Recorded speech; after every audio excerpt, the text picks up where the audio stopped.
Өнгөрсөн онд Орхон аймгийн 3 дугаар сургуулийн 1998-1996 оны төгсөлтийнхэн 20 жилийн ойгоо тэмдэглэн өнгөрүүлсэн. Уг төгсгөлтийнхний нэг нь 3 бүтээн хамтлагийн ахлагч Увшрал Баяр юм.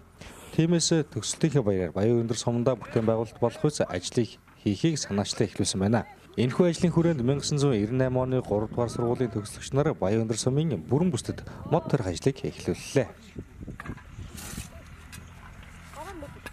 Учир баяр маань бас санаачлаад эхний ээлжинд бас ингээд Баян өндөртөө сумдаас мод тарья гэдэг уриалгыг гаргаад за энэ жилийн эхний ээлжинд бас 1200 мод бас эхний ээлжинд бид нар бас ингээд хамтраад гар бие оролцоод ингээд тарьж байгаамаа. За энэ ажлыг манай 3 дугаар сургууль за дээрээс нь Баян өндөр сумын засаг дарга тамгын газрын хамт олон за багуудын оролцоотойгоор за ингээд мэдээж 98 оны төгсөлтөөрөө хамтраад ингээд тарьж байна. За өнөөдөр бол эхний ээлжинд буюу 108 мод бэлэгчгээд бид ингээд тариад дуусч байна.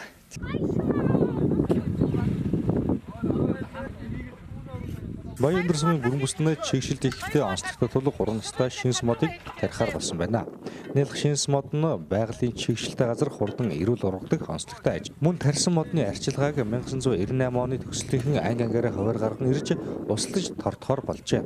Уг модод хариалах ажилд 1998-1996 оны 63 хүмүүс гар бие оролцсон ажилласан байна.